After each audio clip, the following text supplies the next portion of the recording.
ओम शांति। आज 18 फरवरी 2025 के साकार बाप दादा के मधुर महावाक्य। बाबा ने कहा, मीठे बच्चे, तुम्हारी फर्ज अदाई है घर घर में बाप का पैगाम देना।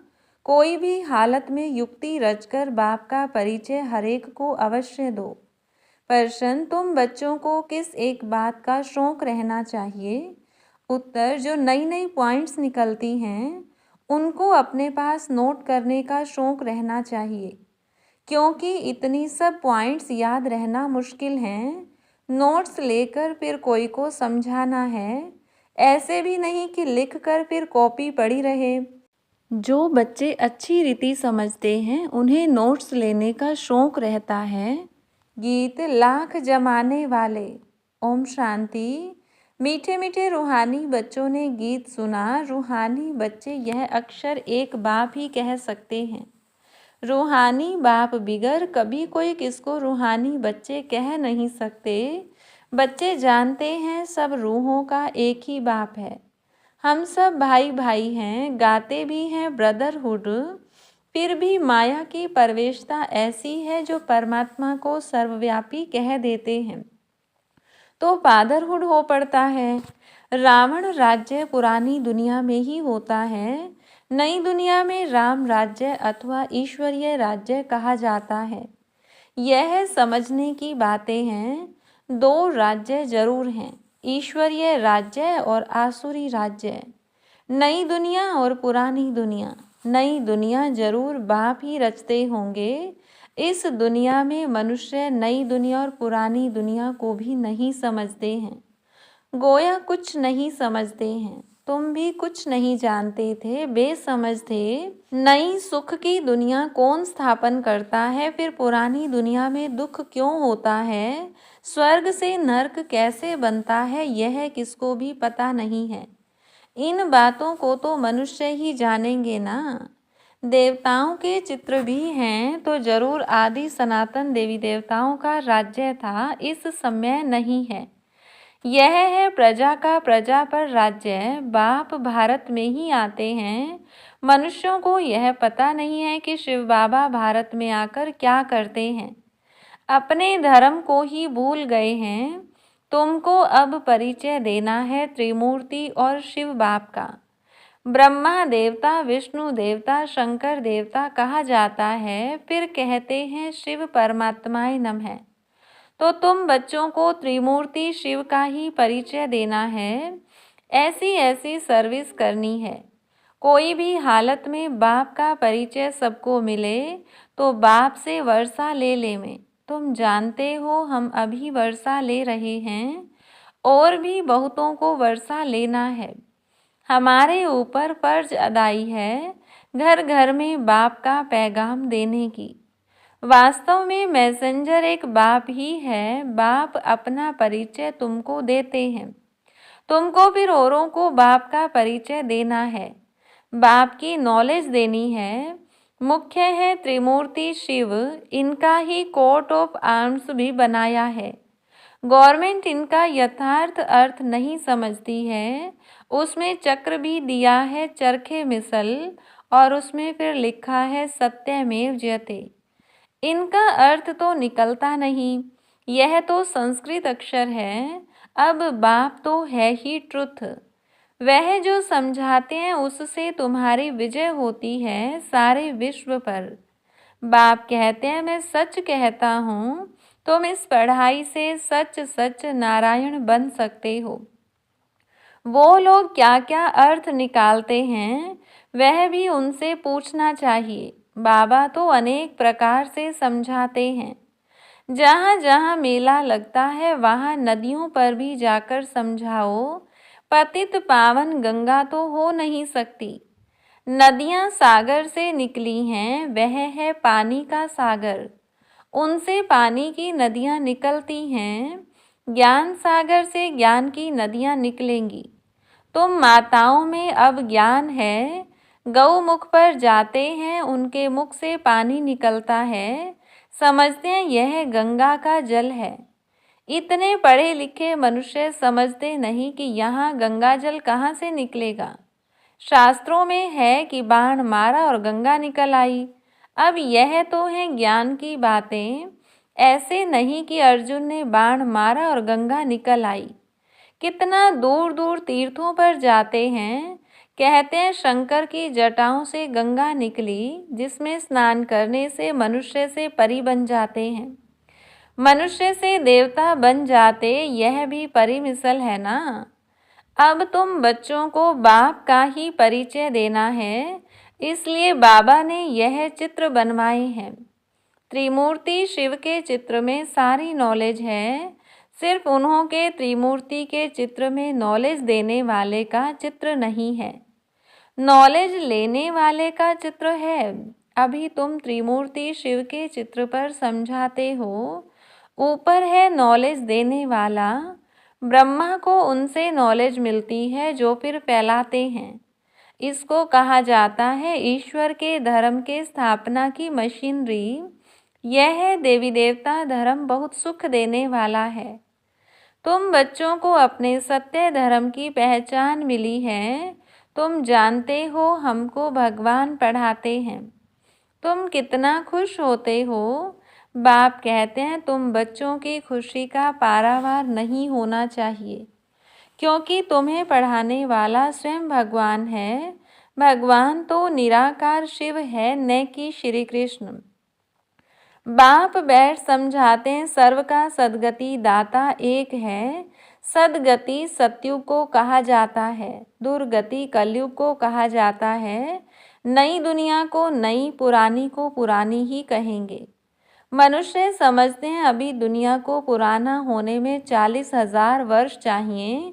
कितना मूंझ पड़े हैं, सिवाय बाप के इन बातों को कोई समझा न सके। बाबा कहते हैं मैं तुम बच्चों को राज्य भाग्य दे, बाकी सबको घर ले जाता हूँ। जो मेरी मत पर चलते हैं वह देवता बन जाते हैं। इन बातों को तुम बच्चे ही जानते हो, नया कोई क्या समझेगा। तुम मालियों का कर्तव्य है बगीचा लगाकर तैयार करना, बागवान तो डायरेक्शन देते हैं।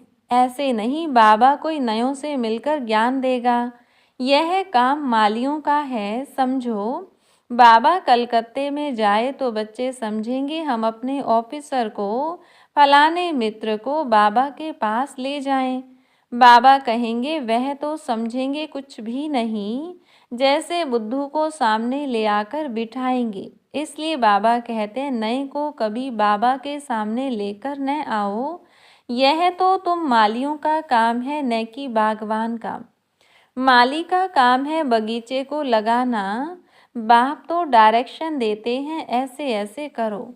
इसलिए बाबा कभी नए से मिलता नहीं है, परंतु कहाँ मेहमान होकर घर में आते हैं तो कहते हैं दर्शन करें। आप हमको क्यों नहीं मिलने देते हो। शंकराचार्य आदि पास कितने जाते हैं। आजकल शंकराचार्य का बड़ा मर्तबा है, पढ़े लिखे हैं फिर भी जन्म तो विकार से ही लेते हैं ना। ट्रस्टी लोग गद्दी पर कोई को भी बिठा देते हैं, सबकी मत अपनी अपनी है। बाप खुद आकर बच्चों को अपना परिचय देते हैं कि मैं कल्प कल्प इस पुराने तन में आता हूँ। यह भी अपने जन्मों को नहीं जानते हैं। शास्त्रों में तो कल्प की आयु ही लाखों वर्ष लगा दी है। मनुष्य तो इतने जन्म ले नहीं सकते हैं, फिर जानवर आदि की भी योनियां मिलाकर 84 लाख बना दी हैं। मनुष्य तो जो सुनते हैं सब सत्य सत्य करते रहते हैं। शास्त्रों में तो सब हैं भक्ति मार्ग की बातें।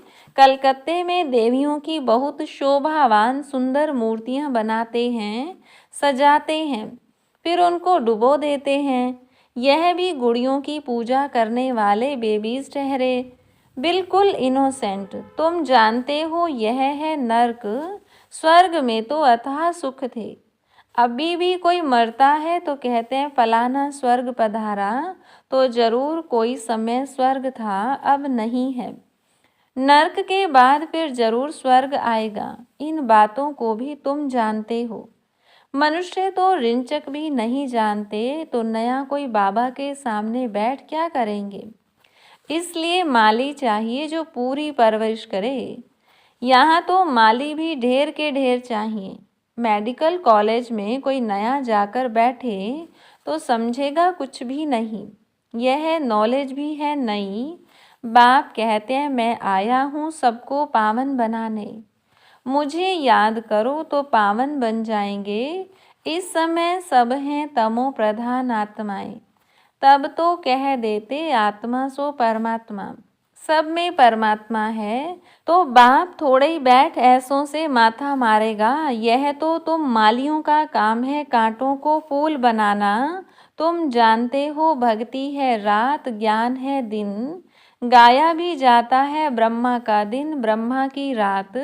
प्रजापिता ब्रह्मा के तो जरूर बच्चे भी होंगे ना। कोई को इतना भी अकल नहीं जो पूछे कि इतने ब्रह्मा कुमार कुमारियां हैं, इनका ब्रह्मा कौन है। अरे प्रजापिता ब्रह्मा तो मशहूर है, उन द्वारा ही ब्राह्मण धर्म स्थापन होता है। कहते भी हैं ब्रह्मा देवताए नमः। बाप तुम बच्चों को ब्राह्मण बनाए फिर देवता बनाते हैं। जो नई नई पॉइंट्स निकलती हैं उनको अपने पास नोट करने का शौक बच्चों में रहना चाहिए। जो बच्चे अच्छी रीति समझते हैं उन्हें नोट्स लेने का बहुत शौक रहता है।